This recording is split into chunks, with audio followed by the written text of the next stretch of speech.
necesita de mucha presentación, pero hay que hacerlo. Ella es economista y coordinadora de la campaña Iguales de Oxfam para el Caribe y América Latina. Y sí, en los últimos años ha estado involucrada en el Centro Bonó, en las luchas del 4% y ahora en todo lo que tiene que ver con esa organización sin fines de lucro, Oxfam. Esa campaña Iguales, ¿qué es lo que significa? Bueno, Iguales es una campaña que trabaja para enfrentar la desigualdad extrema económica y de poder, ¿no? Y conseguir con esto, por lo tanto, reducir las causas que provocan la pobreza de manera estructural, ¿no? Ok, bueno, y eso se inscribe en el marco del último informe de Oxfam, que precisamente se llama una economía para el 99%. Y Oxfam es, explícale a los televidentes una vez más, porque Rosa viene aquí ahora por Oxfam, pero hace muchos años de jovencita, cuando llegó de España, ha estado en este programa por más de 10 años ya, ¿verdad? Sí, primero fue en el Centro Bonó, me parece. Y Oxfam es una institución internacional. A ver, dile a los televidentes. Oxfam es una organización no gubernamental que trabaja en más de 90 países en el mundo para enfrentar las causas de la pobreza y la desigualdad. Y tiene trabajo en diferentes ámbitos, tanto en temas de igualdad de género, tiene trabajo aquí en el país también en acción humanitaria. Y apoya proyectos, sí. Sí, apoya proyectos y trabaja junto con comunidades y organizaciones sociales y movimientos sociales a nivel mundial. Y cada año ha estado emitiendo un documento sobre la pobreza en el mundo, acaba de emitir el correspondiente a este comienzo del año 2017. ¿Cómo lo resumimos, ese informe de Bueno, Oxfam? quizá vela con el mismo que título. Ha demostrado la gran concentración de la riqueza en pocas manos, pero me da la impresión de que se sigue concentrando. Este año hablan de 8 personas que controlan que la mitad de la... A ver. Miren, nosotros desde Oxfam hemos venido desde hace varios años publicando este informe durante el Foro Económico de Davos, donde se concentra la élite empresarial mundial. Eso es del y también Foro una Económico élite Mundial. Política, ¿no? Hemos aprovechado para lanzar durante varios años un informe en el marco de esta conferencia que aborda los temas de desigualdad extrema. El primer año que lo lanzamos eran 85 personas que concentraban tanta riqueza como la mitad de la población mundial, 3.600 millones de personas. ¿En qué año fue eso? Hace 3 años. 3 años. Eran 85. Años. Eran 85. El año pasado se bajaron a 60 o 62. Exactamente. ¿Fue 62? El año pasado se bajó a 62 y este año estamos en 8. Pero ¿cómo puede ser tan rápido así? Bueno, hay un tema que es que la concentración sigue aumentando, pero también hay otro, el salto tan fuerte que se ha dado en este último año también es porque se ha hecho una mejora de la calidad de la data.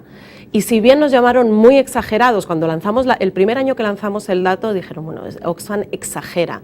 Resulta que este año Credit Suisse, que es la base de datos en la que nos estamos basando, que es la mejor base de datos a nivel mundial sobre datos de riqueza, ha mejorado sus estimaciones, sobre todo en India y China. Lo que nos está diciendo es que ha mejorado, es que lo que creíamos que concentraban la gente más pobre es aún menos de lo que pensábamos. Y lamentablemente eso ha hecho que la cifra baje a 8 personas que concentran 8 hombres que concentran tanta riqueza como la mitad de la población mundial, 3.600 millones de personas. Pero es que uno no entiende que pueda bajar de una velocidad tan grande, bueno, de 85 a 62 y a 8. Sí. Como te digo, porque es un tema de cambio de mejora de la data. Pero no que haya tan pocos ricos. Si hubiéramos usado la misma metodología el año pasado, hubieran sido 9. Es decir, si la metodología mejorada que ha utilizado Credit Suisse la hubiéramos usado el año pasado, hubiéramos pasado de 9 a 8 personas. O sea que ya la metodología es lo que ha permitido esa reducción tan drástica, porque verdad, si se hablaba de hace 3 años eran 60. ¿Y esos 8 son de qué origen son los 8? La mayoría son estadounidenses, hay un mexicano y un español. Español. Amancio Ortega, me imagino. Exacto, que en España, el dueño de Zara. Y Carlos Slim en México. Es el mexicano. Es uno de los más grandes. Sí. Entonces será los por otros eso. Son todos norteamericanos, los otros 6. Exactamente. Esos son los dueños de alguna de las superestructuras. Facebook, o sea, ¿qué Google. tipo de empresa? ¿Qué empresa? Miren, la mayoría, más allá, o sea, las empresas de estos 8 personas son diversas, ¿no? Hay muchas están vinculadas a telecomunicaciones, a Internet, también a la industria textil, ¿no? Hay diferencias, pero yo creo que más que analizar solo estas 8 personas, lo que Oxfam quiere remarcar es el sistema y el modelo económico que está permitiendo estos niveles de concentración extrema que nos afectan a todos, que no son beneficiosos para las grandes mayorías, porque permiten o sea, propulsan este nivel de concentración que está preocupando a entidades como hasta el Fondo Monetario Internacional, que tradicionalmente siempre ha enfocado sus políticas al crecimiento económico y no tanto a la desigualdad o al reparto. Entidades como el Fondo Monetario están empezando a preocuparse ya por estos niveles de concentración, porque son dañinos para el propio crecimiento económico. Es decir, ya no solo son malos para los que pierden, sino para el total de la población a nivel mundial, que va quedando relegada de los frutos del crecimiento. Pero eso es que esos 8 tienen igual cantidad de riqueza que la mitad de la población. O sea que son unos 3.600 millones. Exactamente. La mitad. 8 personas tienen igual que 3.600 millones de personas. Exactamente. Wow. Pero Oxfam ha presentado una serie de recomendaciones a los gobiernos, a los estados, de qué hacer para reducir esas desigualdades. Y ha empezado, la primera de ellas es pagar a los trabajadores un salario digno y reducir las brechas. Efectivamente. ¿Qué es lo que ha pasado con los salarios de los trabajadores? Los salarios de los trabajadores llevan estancados mucho tiempo en América Latina, en República Dominicana y a nivel global. ¿Qué está ocurriendo? Que las ganancias de las empresas, cada vez menor porcentaje de la ganancia va al pago de los trabajadores que están empleados en ella, ¿no? Es decir, el mayor volumen de las ganancias de las empresas está yendo a pagar dividendos a sus accionistas, mientras el porcentaje de las ganancias que se dedica a retribuir a los trabajadores que han hecho posible esas ganancias cada vez es menor. Y ahí tienen un papel importantísimo los gobiernos. ¿Por qué? Porque los gobiernos, en general, no están jugando el rol que les toca a la hora de defender los intereses de las grandes mayorías en las negociaciones salariales, ni a nivel nacional y tampoco a nivel de la competencia que se genera entre países, ¿no? Porque ¿qué ocurre? Que muchos gobiernos empiezan a competir entre ellos para atraer la inversión extranjera, compitiendo con el salario de los trabajadores que van a emplear estas empresas. Sí, como entonces, la zona franca, por ejemplo. Hay una dinámica perversa en el modelo que hace que cada vez se proteja más las ganancias de los grandes empresarios, de los grandes accionistas y menos las condiciones laborales de los trabajadores. Y esto es una dinámica global, pero ocurre también aquí en República Dominicana, es decir, el salario mínimo en República Dominicana no llega a cubrir los costos de la canasta de subsistencia. Solo 2 países de América Latina cubren con su salario mínimo legal, que es legal, es decir, los gobiernos lo legalizan, salarios que, pese a que la gente trabaja, sigue viviendo en condiciones de pobreza. Y hay solo 2 países donde se cubre la canasta, el costo. ¿En América Latina, cuáles son esos 2? Son Costa Rica y creo recordar que Panamá. Panamá y Costa Rica, los 2 pequeños en América Central. Sí. Pero Panamá rompe entonces el paradigma. No estoy ahora segura del dato de Panamá, sí estoy segura del de Costa Rica, pero sí es importante plantear que, por ejemplo, República Dominicana es el tercero que menos cubre con el salario mínimo el salario necesario para subsistir en la región. Y el tercero de toda América Latina. ¿Y cuáles son los 2 peores? Mira, México es el peor. México está en la peor situación. Pero qué contradicción, República Dominicana a la vez es el país que más ha crecido en América Latina, por lo menos en el año que acaba de pasar. Qué contradicción tan grande. México crece a buen ritmo, pero la que crece a mejor ritmo es República Dominicana. República Dominicana lleva varios años liderando la lista de los países de la región en el crecimiento económico. Y esto sí es paradigmático porque nos muestra algo que se viene hablando desde hace muchos años en el país, que es cómo el país crece a un nivel impresionante comparado con el resto de los países de la región y no es capaz de aprovechar suficientemente este crecimiento para mejorar las condiciones de vida de la gente. Y esto es debido a la falta de políticas como esta, políticas salariales dignas, políticas fiscales que redistribuyan y políticas que ayuden a que ese crecimiento se revierta en mejores condiciones de la población. Pero volviendo al mundo, cuando se habla de 8 personas, igual a la mitad de la población, es una cosa que uno no lo puede entender, pero cuando lo vemos porcentualmente, el año pasado, el informe que yo lo leí bien, el del año pasado, todavía no he leído el de este año, decía que el 1% de la población, que eran como 70 millones de personas, 72 millones, algo así, concentraba a su vez igual riqueza que el 99% restante. ¿Cómo cambió eso en este informe de este año? Bueno, sigue el 1% más rico del mundo, sigue teniendo más riqueza que el 99% de la población. O sea, estamos hablando de que el 1% concentra más riqueza que el 99%. Por eso el informe se titula así, una economía para el 99%. Ajá. ¿Cómo podemos construir una economía que beneficie al 99% de la población y no solo al 1%? Sí, Rosa. Y eso es la cifra, son 72 millones, algo así. Más o menos, porque la mitad son 3.600. La población está estimada en 7.200. 7.200. Sí. Entonces, el 10% serían 720, y el 1% 72 millones. Exactamente. Esos 72 millones de personas del mundo, digamos, tienen igual riqueza, ese 1%, que el restante 99%. Efectivamente. Y esto no puede seguir así, es decir, esto está llevando, esto nos lleva a plantearnos que esa concentración de riqueza va de la mano de la concentración de poder. ¿Y eso tiene alguna vinculación con la desaparición de lo que se ha llamado la desaparición de las luchas ideológicas o la caída del sindicalismo a nivel internacional como efecto de la fuerza del neoliberalismo desde los finales de la Guerra Fría?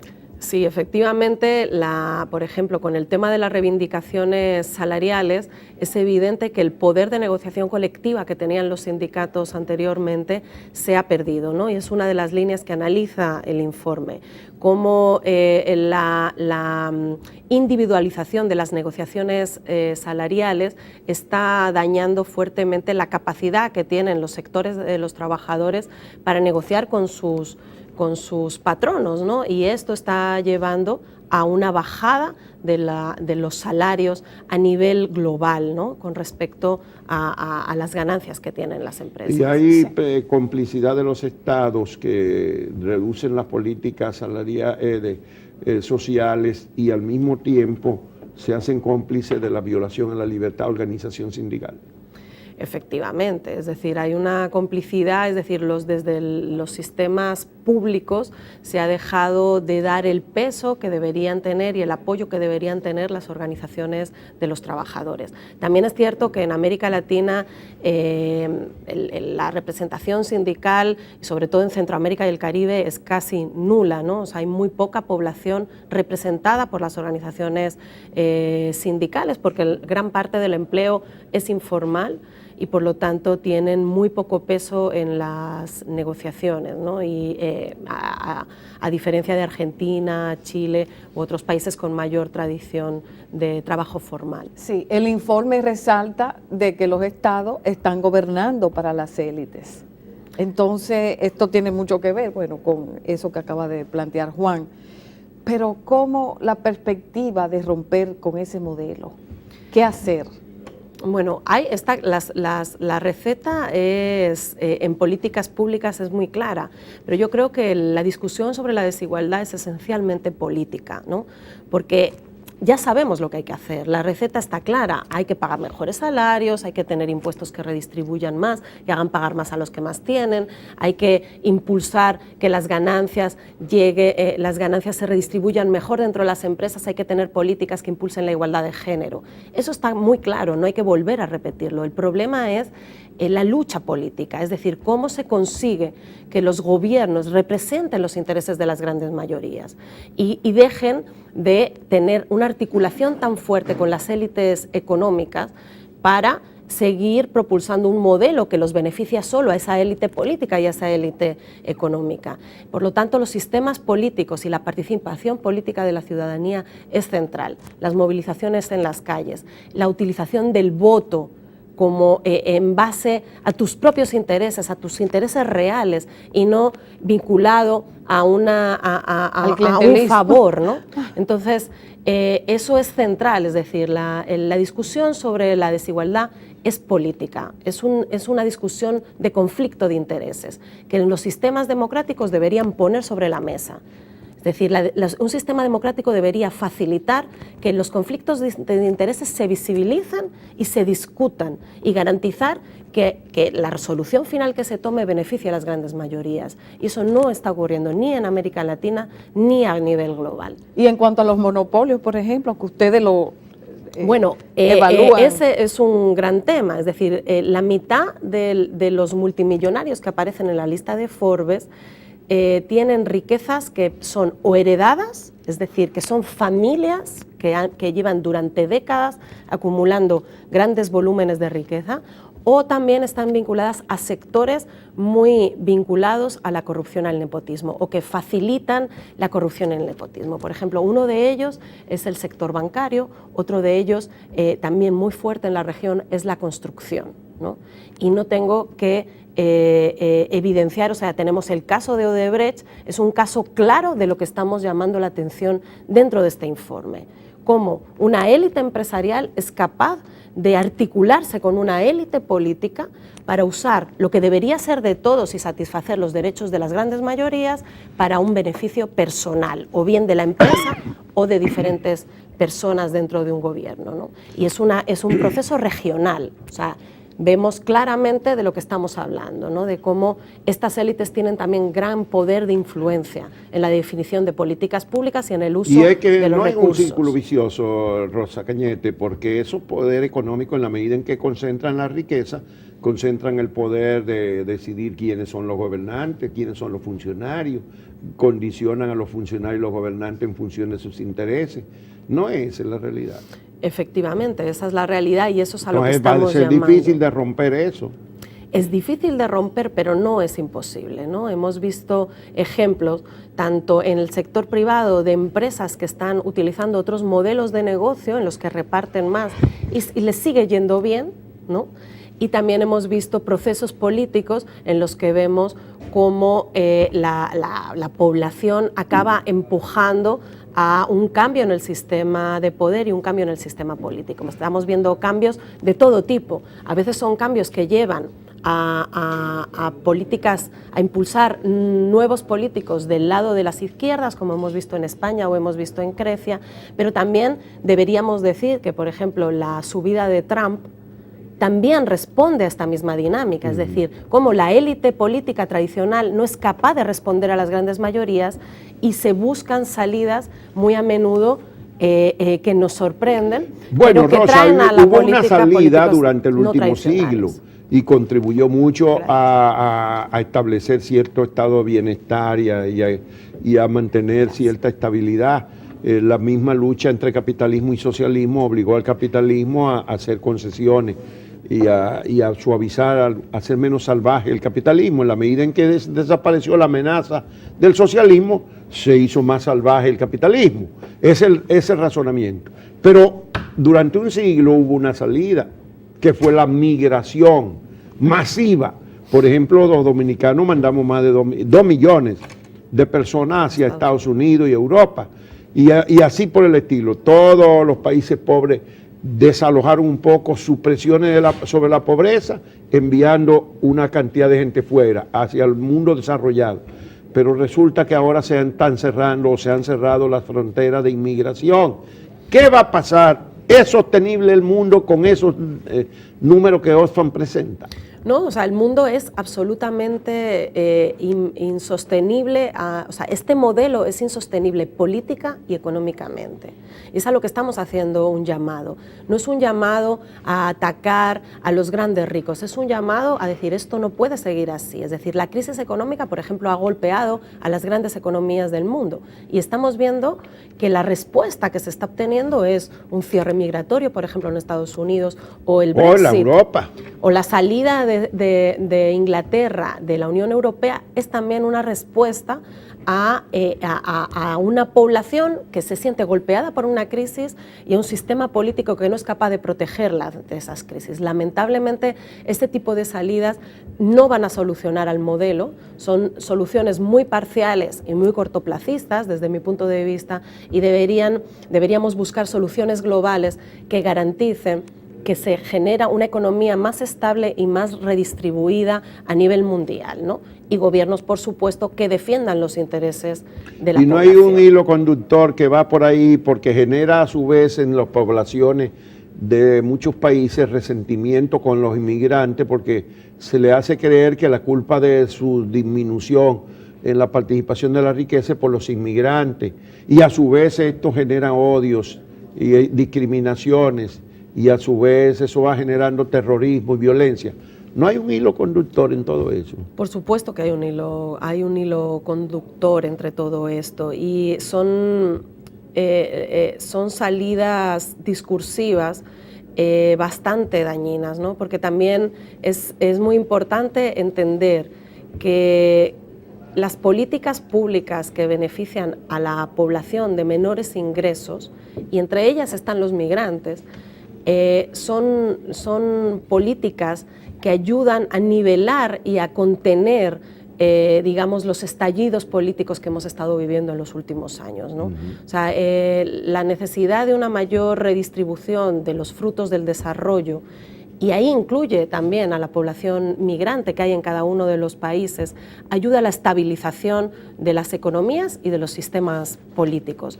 Y hay que tomar también muy en cuenta que esas poblaciones migrantes en muchos de estos países han cumplido un rol esencial en garantizar la renovación de los sistemas de seguridad social y también el aporte tributario, porque hay que recordar que estas poblaciones hacen también un aporte fiscal importante en los países, porque seas legal o ilegal, los impuestos al consumo tú los pagas, y la mayoría de nuestros países los impuestos al consumo son los prioritarios en los sistemas fiscales. Cuando uno va a comprar, nadie le pregunta si usted es legal o ilegal, si usted es rico o es pobre. Usted paga el impuesto igualito que lo paga cualquier otra persona, ¿no? Pero hay poblaciones como la de España y en alguna medida otros países europeos en menor medida, pero España tuvo a la cabeza del descrecimiento poblacional, y en alguna medida son los inmigrantes los que han venido a suplir y a sostener los sistemas de seguridad y a pagar los impuestos y a sostener los sistemas que permiten pagar pensiones a los que se retiran. Sí. Hay un círculo vicioso en el mundo. Hay un círculo vicioso en el mundo, es decir, estos niveles de desigualdad están alimentando la violencia, es decir, no es sorprendente que en América Latina tengamos el mayor número de las ciudades más violentas del mundo fuera de zonas de conflicto, y que a la vez seamos la región más desigual en la distribución del ingreso. Genera violencia y fractura nuestras sociedades. Y pasa lo mismo con los africanos. ¿En porque qué sentido? no están en esa misma tasa o tienen menor violencia que los latinoamericanos. A nivel, fuera de zonas de conflicto sí, lo que pasa que en África hay mucha violencia a nivel de guerras. De guerras, ¿no? Sí, las guerras. Entonces, estoy dando una estimación de fuera de zonas de guerra. Sí. América Latina, a nivel de lo que es la violencia común, es la que tiene mayor nivel fuera de zonas de guerra, América Latina lidera la violencia. Sí, sí. La violencia hace criminal. Años. Bueno, Rosa, bueno, hay se nos que acabó el agradecerle tiempo. siempre a Rosa Cañete Sí. su elocuencia y su capacidad y su disposición siempre a venir a discutir con nosotros estos informes de Oxfam que son tan relevantes inducen a pensar y a reflexionar sobre todo lo... Y ojalá que pueda volver, porque se quedó el tema de los monopolios, se quedó el tema de los medicamentos. Bueno, vamos a mantener en fin, se quedaron muchos temas. abierta la muchos temas que invitación. les invito a revisar el informe y a sobre todo también a entender que es posible un cambio. No debemos tener un discurso derrotista ante esto. Las medidas están ahí, debemos empujar para que estas medidas se tomen en cuenta por nuestros gobiernos. Bueno, hay que activarse. Y hay que mandarle desde aquí un saludo a Calanda.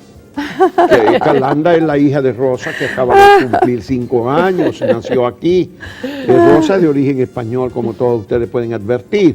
Pero darle nuestro saludo a Calanda, que tenemos entendido que es una niña que tiene un vigor extraordinario, porque el activismo. Desde el vientre ha estado en el activismo social. La vimos participar antes de nacer y parece que sigue. La vimos el 4% y parece que sigue todavía. Yo espero que tengamos una sociedad mejor para cuando ella sea grande. Para Calanda y todas las Calandas del mundo. Muchas gracias. Gracias, Rosa. Muchas gracias.